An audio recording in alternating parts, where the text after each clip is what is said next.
10, 9, 8, 7, 6, 5, 4, 3, 2, 1, 0.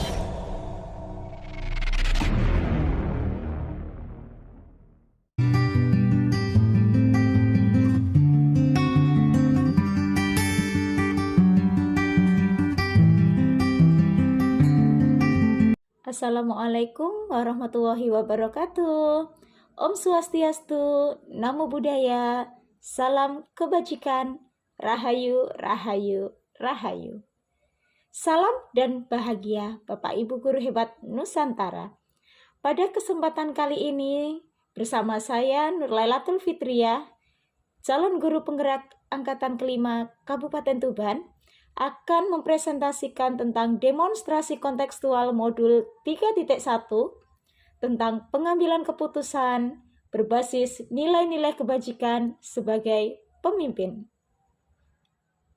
Tujuan pembelajaran khusus kita pada hari ini atau pada tema ini yaitu calon guru penggerak dapat melakukan suatu analisis atas penerapan proses pengambilan keputusan berdasarkan pengetahuan yang telah dipelajarinya tentang berbagai paradigma, prinsip, pengambilan dan pengujian keputusan di sekolah asal masing-masing dan di sekolah atau lingkungan yang lain. Berikut adalah pertanyaan-pertanyaan panduan untuk wawancara. Pertanyaan pertama yaitu, selama ini bagaimana Anda dapat mengidentifikasi kasus-kasus yang merupakan dilema etika atau bujukan moral? Pertanyaan kedua, selama ini bagaimana Anda dapat menjalankan pengambilan keputusan di sekolah Anda, terutama untuk kasus-kasus di mana ada dua kepentingan yang sama-sama benar atau sama-sama mengandung nilai kebajikan? Pertanyaan ketiga, langkah-langkah atau prosedur seperti apa yang bisa Anda lakukan selama ini? Pertanyaan keempat, hal apa saja yang selama ini Anda anggap efektif dalam pengambilan keputusan pada kasus-kasus dilema etika? Pertanyaan kelima, hal apa saja yang selama ini merupakan tantangan dalam pengambilan keputusan Anda pada kasus-kasus dilema etika? Pertanyaan keenam, apakah Anda memiliki sebuah tata kala atau jadwal tertentu dalam sebuah penyelesaian kasus dilema etika? Apakah Anda langsung menyelesaikan di tempat atau memiliki sebuah jadwal untuk menyelesaikannya? Lalu bentuk atau prosedur seperti apa yang Anda jalankan? Pertanyaan ketujuh, adakah seseorang atau faktor-faktor yang selama ini mempermudah atau membantu Anda dalam pengambilan keputusan dalam kasus-kasus dilema etika? Serta pertanyaan yang terakhir yaitu dari semua hal yang telah panjenengan sampaikan, pembelajaran apa yang dapat Anda petik dari pengalaman Anda selama ini dalam mengambil keputusan dilema etika? Dalam kegiatan ini terdapat dua narasumber dan berikut adalah biodata narasumber. Narasumber yang pertama yaitu Sri Wahyuni SPD. Beliau adalah Kepala Sekolah SDN Perunggahan Wetan, Kecamatan Semanding, Kabupaten Tuban, di mana beliau adalah Kepala Sekolah atau pimpinan sekolah saya, di mana saya melaksanakan pembelajaran saya atau melaksanakan tugas sehari-hari saya. Sementara narasumber kedua yaitu Ibu Istiana Rustanti SPD.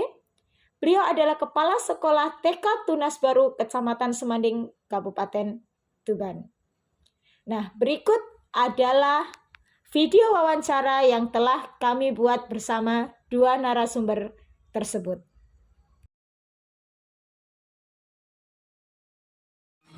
Assalamualaikum Ibu. Terima kasih atas waktunya Ibu karena pada kesempatan ini saya di sini karena Ibu diberikan kesempatan untuk menunjuk masalah. Menikah saya ada tugas Bu. Tugasnya terkait modul 3.1 tentang identitas. Di mana saya dapat tugas itu terkait untuk wawancara 2-3 orang kepala sekolah. Salah satu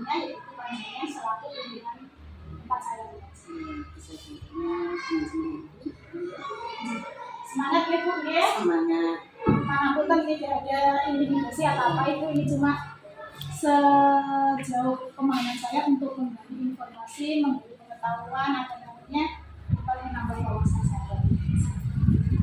Jadi pertanyaannya ini kan nanti ada beberapa itu, di mana pertanyaan-pertanyaan tersebut mengacu pada pengambilan keputusan yang selama ini sudah terjadi. Jadi pada saat panjenengan ambil kasus itu di sekolah ini, ini kok bagaimana cara panjenengan mengidentifikasi itu masuknya ke etika moral atau ke etika dilema etika atau ke rujukan moral itu. Itu memang kalau ada sebuah permasalahan, apalagi permasalahan itu sebuah organisasi ya, seperti sebuah lembaga itu kan harus sangat kompleksitasnya itu ada ya, karena itu menyangkut dari beberapa elemen, yaitu ada siswa, ada saya sebagai pimpinan di sini, teman-teman dalam guru dan wali murid, juga masyarakat. Jadi di dalam untuk mengambil keputusan itu kita harus sangat hati-hati agar keputusan itu keputusan kebijakan yang kita ambil jangan sampai, maksudnya memang sebuah keputusan itu pasti tidak akan memberikan kepuasan kepada setiap orang, tapi setidaknya kita bisa meminimalisir, membuat sedikit mungkin sebuah konfliknya. Ya, syukur-syukur kalau setelah keputusan yang kita ambil itu tidak ada konflik sama sekali, itu yang harus kita harapkan. Seperti itu. Ini bisa seperti itu, ada sebuah kasus itu di sekolah itu, terus bagaimana cara panjenengan mengidentifikasi, oh kasusnya A ini masuk di mana, ataukah A ini termasuk ke dalam rujukan moral. Gimana kalau di dalam etika itu kan keputusan yang nantinya panjenengan ambil itu bertentangannya dengan seperti itu. Jadi ada dua kelompok yang bertentangan tapi sama-sama bertentangan. Ya, memang itu sudah dikatakan dilema itu tadi, memang dilema sekali. Jadi kita mau memposisikan mana yang benar, sama-sama benar, tapi keputusan itu juga harus kita sampaikan, atau kebijakan itu harus kita buat agar kedua belah pihak atau beberapa pihak itu saling menguntungkan gitu. Nah itu bolehlah. Memang karena mengambil keputusan itu kan juga kita sebagai pimpinan itu juga berkaitan dengan hati ya. Jadi kita sebagaimana harus hati-hati sekali. Contohnya, misalnya mungkin panjenengan bisa memberikan contoh yang konkret untuk masalah ini. Kalau di kelas saya ini, kelas saya nih, Ya. Misalnya itu ada anak si A, di mana si A itu sebenarnya anaknya yang mengajar, katakanlah masih dapat disuruh ini tidak mau, bahkan mengikuti pelajaran sulit seperti itu ya. Tapi di samping dapatnya tadi itu, waktu si A ini mengerjakan suatu tugas atau katakanlah ulangan, dia bisa mendapatkan nilai yang lebih baik dari anak yang katakanlah rajin, kemudian dan nurut itu tadi. Nah, di situ saya mengatakan etika. Kenapa? Karena saya mau memberikan nilai bagus itu mungkin karena si A ini tadi punya kasus yang sudah melanggar peraturan. Tapi jika saya memberikan nilai yang jelek itu kan juga bertentangan, karena si anak ini tadi memang anaknya nilainya seperti itu. Ya itu. Memang suatu anak itu kan mempunyai karakter yang beda-beda ya. Dan anak itu juga bukan merupakan miniatur orang dewasa. Kadang selama ini kita itu kan menganggap anak-anak itu, saya sendiri dulu itu menganggap anak-anak itu sebagai miniatur orang dewasa. Jadi kita menganggap mereka itu pemikirannya dewasa, tapi hanya posturnya saja yang istilah itu yang salah besar ini. Jadi kita dalam memberikan seperti panjenengan tadi agak kesulitan memberikan nilai. Kalau saya pribadi, untuk segala sesuatu yang ada pada anak itu harus dipertimbangkan. Jadi jangan kalau anak itu kelihatan malas atau gimana, kan biasanya dia mungkin dia cara menerima suatu pelajaran itu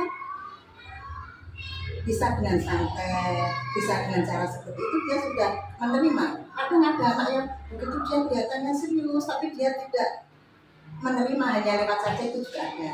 Karena dulu waktu saya pengalaman pribadi, anak saya kelas 5 itu saya ditanya dengan baik lagi, Bu, kenapa ya putra ibu ya Mas Adam, kenapa putra ibu itu waktu saya terangkan itu dia tidak memperhatikan, tapi setiap saya beri pertanyaan dia selalu bisa menjawab begitu ya. Itu jadi kelebihan dan kekurangan ada, tapi biasanya para bapak ibu guru itu lebih senang kalau siswanya sepertinya sangat memperhatikan ya.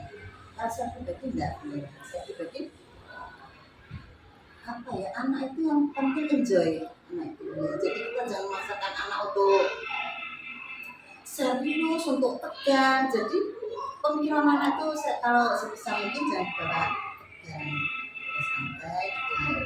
Jadi untuk nilai nanti panjenengan juga bisa memberikan itu kan ada pesan moralnya ya anak. Dan itu bisa dipertimbangkan, jangan anak yang di kelas itu kelihatan yang gaduh atau apa, sudah gaduh tidak menurut saya, jangan seperti itu. Jadi kita harus tetap menghargai kompetensi usaha anak itu. Nah, terkait dilema etika tadi. Iya. Ini kan itu tadi contoh bentuk kelas. Iya. Kalau panjenengan selaku pemimpin, Iya. mungkin kan beberapa kasus itu selalu Iya. ada. Terus bagaimana cara panjenengan mengambil keputusan terbaik untuk memutuskan? Karena kan dilema etika tadi kan benar versus benar seperti Iya. Contohnya selama begini, selama di sekolah ada suatu kegiatan yang sangat penting, itu ya.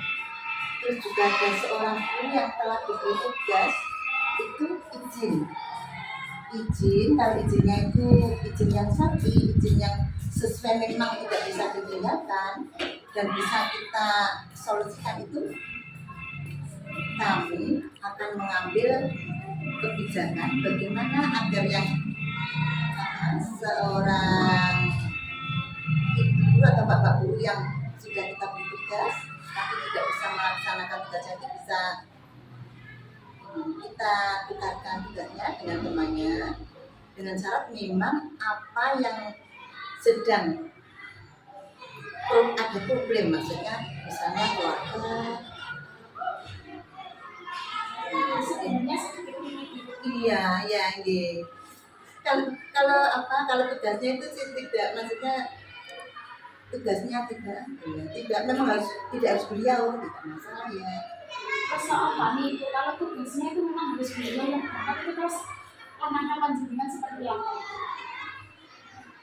Nah, itu nanti kita bicarakan dengan beliaunya bagaimana sebenarnya, karena ini memang juga menyangkut tugas dan kewajiban beliau.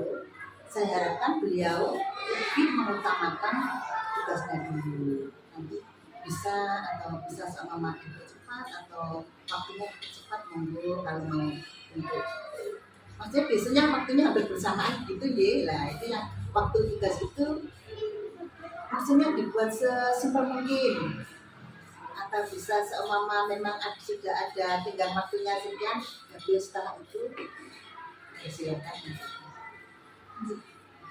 Terus ini Bu, sejauh pengalaman panjenengan itu terkait kasus-kasus yang pernah panjenengan hadapi selaku pemimpin, itu langkah-langkah apa yang sudah panjenengan ambil untuk mencapai satu keputusan yang memang benar-benar baik seperti itu?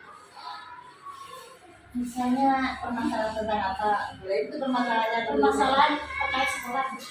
Kalau panjenengan kan selaku pemimpin, mungkin panjenengan punya satu kasus dilema etika yang menyangkut kebijakan sekolah misalnya. Sama-sama. Kan sesuatu mengambil kebijakan itu ya tidak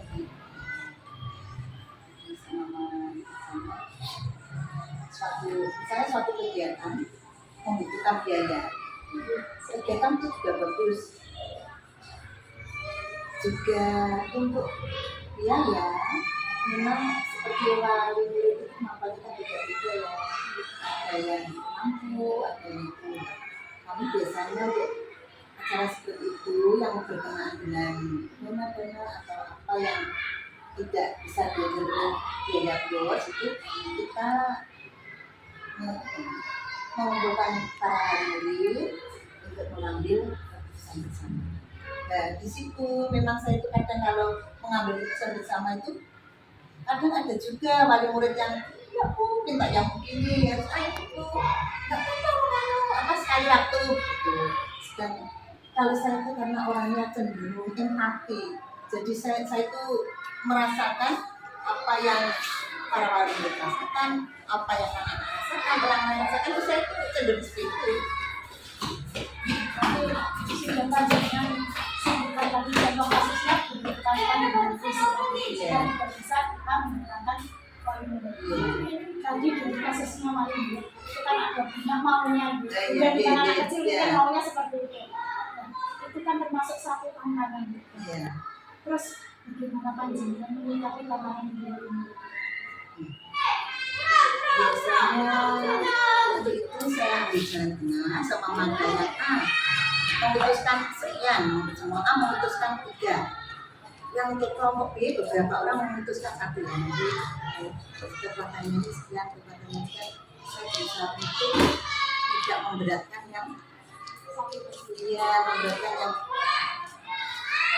yang gimana ya makanya sekian. Tapi untuk yang mampu itu biasanya mintanya kan lebih baik begitu ya. Tapi suatu saat kadang para wali murid itu juga mempunyai rasa empati juga, dia juga akan meringankan wali murid yang lain. Terus apakah solusi atau jalan tengah yang panjenengan ambil itu menurut panjenengan Selama ini contoh kasusnya tadi seperti yang di wali murid tadi itu kan ada yang bertentangan seperti itu ya maunya seperti ini jenengan ambil solusi sebelumnya. Nah menurut panjenengan solusi yang panjenengan ambil itu sudah efektif tak untuk yang sama-sama benar. kalau menurut saya sudah efektif, maksudnya kedua belah pihak sudah bisa menerima keputusan tersebut. Efektifnya di situ. Jadi mereka sudah dengan ikhlas dengan dia yang tidak sama. Bisa menerima sama-sama bisa menerima. Terkait permasalahan di mana kira-kira panjenengan punya tidak jadwal seperti jadwal penyelesaian kasus seperti itu atau mungkin sejauh ini mungkin kita memang sudah melaksanakan tapi untuk dokumentasi itu belum ada seperti itu. Iya, biasanya permasalahan itu sifatnya insidental ya begitu ya, munculnya itu tiba-tiba betul orang Jawa kalau mengatakan betul munculnya itu tiba-tiba lah. Itu munculnya tiba-tiba itu nanti bisa kita agendakan, maksudnya dalam arti bisa kita catat kalau dulu masalahnya seperti ini kok bagusnya seperti ini. Jadi kalau ada masalah yang seperti itu terulang lagi kita bisa mengambil kebijakan lagi. Terus terkait kembali lagi Bu pengambilan keputusan itu apakah panjenengan punya seseorang atau faktor-faktor pendukung yang bisa membantu panjenengan itu katakanlah ibaratnya itu memberikan masukan, saran atau bahkan mungkin mengkritik panjenengan seperti itu adakah seseorang atau faktor yang mendukung panjenengan itu? Dan hati itu di lingkup sekolah kita atau bisa di luar? Bisa di luar juga bisa, mungkin panjenengan punya teman sharing yang bisa memang memberikan masukan yang terbaik. Biasanya memang suatu masalah itu kalau dipikir dengan sendiri itu biasanya lebih gimana itu banyak tanda tanyanya. Tapi begitu kita mengungkapkan kepada salah satu atau 2 orang yang kita percaya dalam artian kalau masalah itu belum selesai jangan sampai menjawab itu bagus. Kadang kalau di rumah itu juga sharing kan seperti ini kebetulan sudah saya sama nih tapi ini sebenarnya bagaimana sebaiknya. Kadang untuk usulan yang memang suatu lembaga itu beda-beda ya. Kadang usulan yang diberikan oleh seseorang itu beda, maksudnya tidak serta-merta saya bisa menerimanya karena latar belakang dan keadaan kondisi suatu sekolah itu beda-beda. Luar biasa panjenengan berarti di rumah saya sama bapak kayaknya gitu. Tapi seringnya kalau bapak itu biasanya lebih ekstrim. Mungkin karena perasaan sama bapaknya. Contohnya seperti pengecapan itu. Seharusnya kalau tadinya warnanya hijau jangan dicat kuning. Ya, saya gitu saja. Tapi analisis misalnya Bapak. Yang terakhir itu dari semua yang sudah panjenengan sampaikan tadi, pelajaran apa yang dapat panjenengan petik sejauh ini itu terkait pengambilan keputusan yang sudah pernah panjenengan? Jadi untuk mengambil keputusan itu, saya dulu selalu waktu awal-awal deh memang namanya jarang mengambil keputusan waktu kita masih baru menjabat di suku itu harus saya berikan kepada siapa, tugasnya harus saya berikan kepada siapa gitu. Apalagi dulu waktu angkatan sebagai kepala sekolah baru kan di lingkungan baru, jadi kita belum tahu karakter beliau. Paling tidak karena untuk memutuskan sebuah masalah itu juga tergantung dari karakter pribadi. Ya maksudnya tujuannya sama, tapi untuk apa mengambil kebijakannya itu beda. Ya alhamdulillah sampai saat ini sudah dengan Bismillah beratnya dihilangkan. Jadi hal positif ini harus seperti ini harus Yang bisa panjenengan ambil tadi kan belajar dari pengalaman. iya belajar dari pengalaman dan Sudah menganalisis karakter orang-orang ini hakim ya. jangan ragu-ragu dan harus lebih optimis. Jadi satu lagi ini pertanyaan susulan. Setelah panjenengan mengambil satu keputusan A seperti ini, pernahkah setelah panjenengan memutuskan itu, panjenengan akhirnya berpikir ulang seperti itu? Jadi aku kalau ambil seperti ini mungkin lebih baik, pernah tidak yang seperti ini? Kalau sampai sudah terlaksana maksudnya Ya, untuk kita sudah keputusan memutuskan, ini sudah ya. kita dok A keputusannya seperti itu. Kalau sampai saat ini kalau sudah kita sampaikan untuk diambil kebijakan itu belum pernah. Tapi kalau seharusnya begini pernah, iya. Iya, maksudnya seharusnya begini ya ternyata pernah. Nah, itu kan saya termasuk tipe orang yang seperti itu. Kadang sudah memutuskan sesuatu, akhirnya masih berpikir ulang. Mungkin panjenengan punya saran.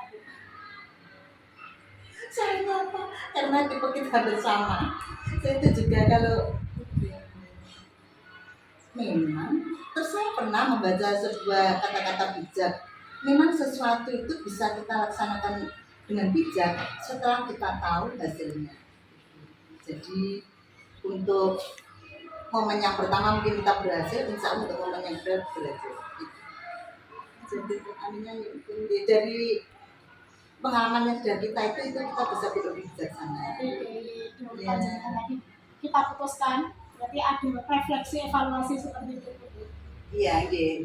Agar nantinya keputusan-keputusan berikutnya tidak berulang-ulang ada yang kurang tadi. Iya, iya. Jadi ya, pengalaman itu dulu yang paling baik. Jadi Bu, itu saja cukup. Matur suwun atas waktu dan kesempatannya. Semoga ilmu yang panjenengan berikan bermanfaat dan insya Allah memang sangat bermanfaat untuk saya. Terima kasih. Assalamualaikum Bu. Salam.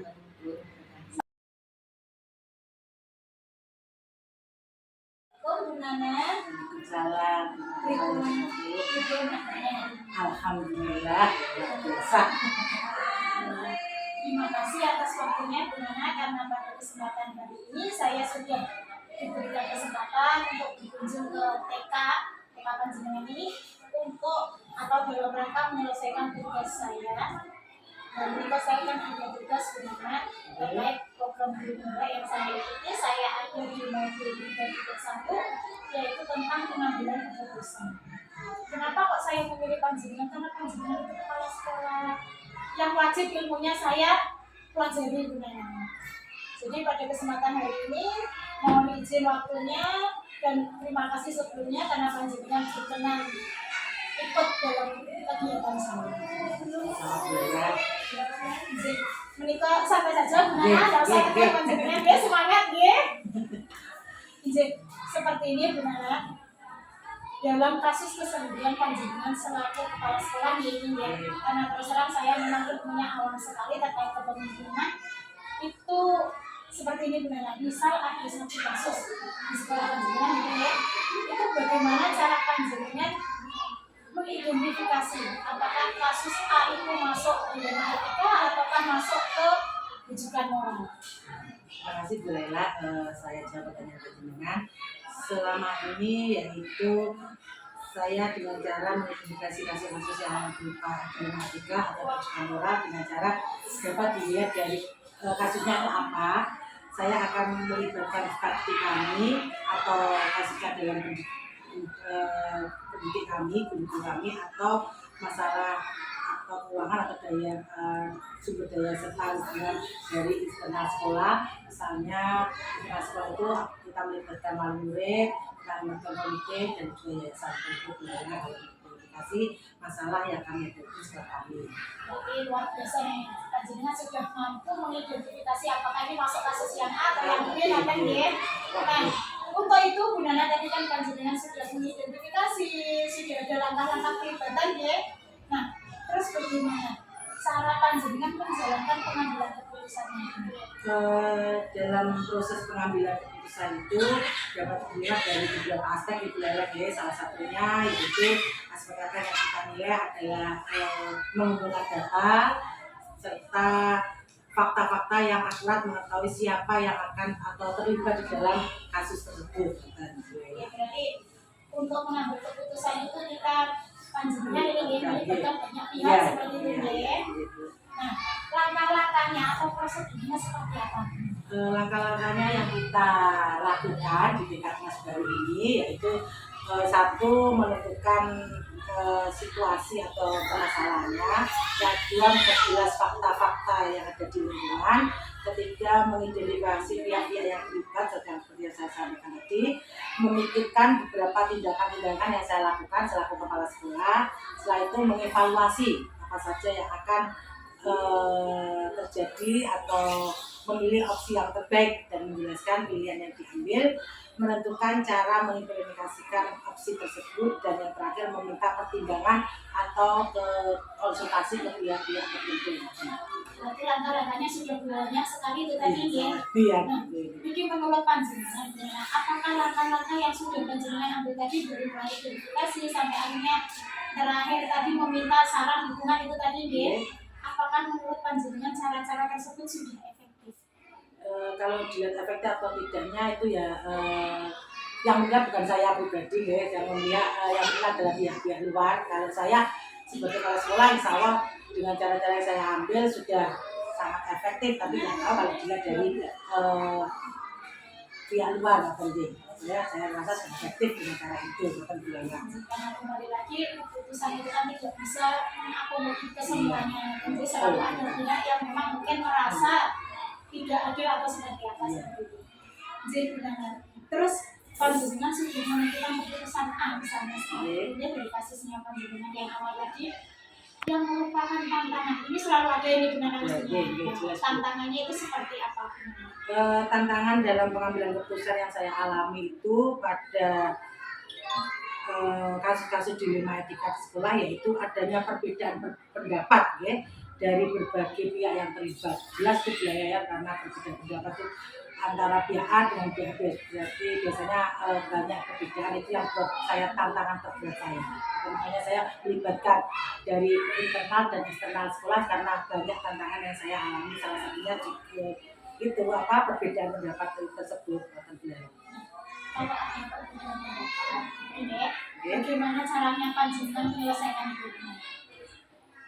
Dengan cara permasalahan tersebut kita membutuhkan pihak-pihak tertentu, yaitu konsultasi dari berbagai pihak, dengan cara saya konsultasi ke yayasan, ke komite. Kalaupun tidak bisa permasalahan, saya langsung naik ke atasan kami, yaitu pengawas TK dan juga Kodim seperti itu. Biasa berarti selalu terkolaborasi seperti itu. Nah, terkait kasus-kasus ini, mungkin di satu sekolah itu kasusnya hanya satu atau dua seperti itu. Banyak sekali, apalagi panjenengan selaku kepala sekolah mungkin pernah dilapori guru A, guru B, dan seterusnya seperti itu deh. Nah, ini kira-kira panjenengan punya jadwal tertentu atau tidak untuk penyelesaian kasus-kasus yang terjadi di sekolah panjenengan? Kalau jadwal tertentu kami kira kita tidak ada jadwal tertentu ya, tapi kalau ada permasalahan segera saya selesaikan dengan pihak-pihak yang terlibat tersebut. Jadi tidak ada jadwal. Kalau ada permasalahan baru kami dijadwalkan atau terselesaikan sesegera mungkin seperti itu. Jadi sebenarnya itu sudah ada, cuma mungkin tidak terdokumentasi Oke, seperti itu. Nah, berikut benar selanjutnya kalau panjenengan tadi menyatakan pengambilan keputusan itu melibatkan banyak pihak, banyak faktor seperti itu. Nah, ini Bu Nana, kira-kira adakah seseorang atau faktor-faktor tertentu yang mendukung panjenengan dalam pengambilan keputusan, misalnya untuk sharing, bukan, atau mungkin ya ada yang sampai mengkritik panjenengan seperti itu. Memang ada Bu, dia ada kalau kritik nggak selalu benar juga sebagai kepala sekolah memang ada yang mengkritik, tapi kalau kita sharing memang banyak ya di dalam organisasi pun kita ada ikatan guru taman anak-anak itu juga kecamatan, ada atasan kita yaitu pengawas sekolah, rekan-rekan kerja pun itu sangat-sangat kita butuhkan dalam sharing, dan kritikan pun tidak hanya dari pihak luar, rekan kerja pun kalau saya dalam memperlihatkan kami selaku kepala sekolah itu juga pernah lah dikritik dari rekan-rekan kerja, komite serta orang tua. Tapi insya Allah dengan penyelesaian kami tidak sampai mengkritik, tidak sampai membuat kami putus asa, karena mengkritik buat kami kritik adalah membangun untuk jadi untuk kebaikan diri saya, untuk kebaikan kepimpinan saya, untuk kebaikan sekolah saya. Berarti intinya panjenengan bisa menerima kritik itu. Iya. Itu satu pelajaran tertentu buat saya. Kadang mungkin saya pernah mungkin tidak menerima untuk dikritik mungkin seperti itu. Nah, berarti Nyuwun sewu Bu Nana, panjenengan kepala sekolah sudah berapa tahun Bu Nana? Saya mulai dari 2003. Mulai saya lulus SMA. Sejauh perjalanan panjenengan mulai 2003 sampai sekarang. Nah, kan sering sekali mengambil keputusan ini, bahkan mungkin bisa setiap hari Bu Nana. Nah, itu pelajaran yang paling panjenengan dapatkan itu apa?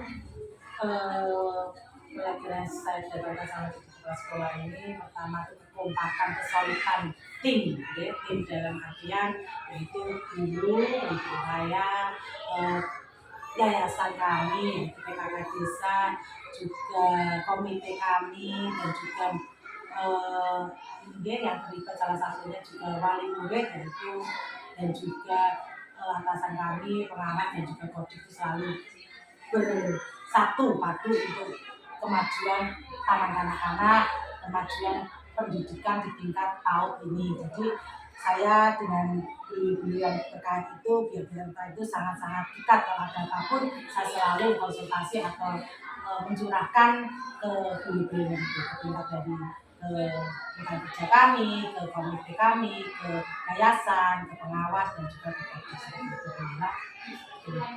Tapi intinya berkolaborasi. Ini terakhir ini untuk pribadi saya Bu Nana. Mungkin panjenengan punya tips atau trik terkait kepemimpinan yang mungkin insya Allah bisa saya ATM nanti. Salah satunya harus mempunyai istilahnya program andalan yang ada di lembaga. Jadi salah satu ini dimulai ya harus berbeda, harus bersaing sehat dengan lembaga yang lain. Itu harus ada satu andalan yang kita terapkan ya di dalam lembaga kita. Kalau selama ini saya menerapkan yaitu tentang permainan tradisional. Yang setiap hari Sabtu kita melaksanakan permainan tradisional. Kita memang anak-anak kita banyak sekali yang bermain HD, jadi tiap hari Sabtu kita menggunakan permainan salah satunya outdoor atau gunung atau permainan gapiak itu seperti itu. Karena memang permainan tradisional sangat-sangat jarang dimainkan anak-anak sekarang karena adanya gadget itu. Jadi harus mempunyai motivasi untuk kebaikan atau kemajuan kita kami ini seperti itu. Kalau pengambilan keputusannya, tipsnya seperti apa? Ya pokoknya apapun saya selalu musyawarahkan kepada rekan kerja kami. Saya nggak pernah kok salah satu otoritas tuh harus seperti ini ya. Kalau saya salah mereka guru kerja rekan kami itu tetap memprotes. Oh benar ini keputusannya seperti ini, harus seperti ini benar. Saya selalu menerima. Saya harus kepala sekolah harus menurut saya seperti itu. Jadi saya kalau terbuka, ya katanya ini sekolah juga punyanya masyarakat, sekolahnya punyanya kita semua. Jadi untuk kebaikan kalau memang keputusan saya tidak benar atau tidak layak, mereka beliau saya juga selalu musyawarah untuk kebaikan pada kami. Terima kasih Bu Nana, luar biasa, pengalaman panjenengan luar biasa, jadi banyak ilmu yang saya dapat. Di antaranya tadi tips-trik yang memang benar-benar harus saya ATM. Jadi mulai kita punya program bulan, bahkan sampai keterbukaan menerima kritik tadi ya. Karena sejauh pemahaman saya kemarin kalau orang kritik biasanya mungkin itu sedikit apa gitu ya, jadi sikap kritik yang menerima dan lain-lain itu. Jadi itu saja Bu Nana, matur sembahun atas waktunya, atas sharingnya dan juga ilmu yang luar biasa yang bisa saya dapatkan. Semoga di kesempatan berikutnya saya masih bisa berguru lagi pada panjenengan. Dan sekali lagi terima kasih atas waktunya, atas kesempatannya. Mohon maaf saya menunggu kegiatan pembelajaran panjenengan. Ya, matur sembahun. Assalamualaikum Bu Nana. Waalaikumsalam.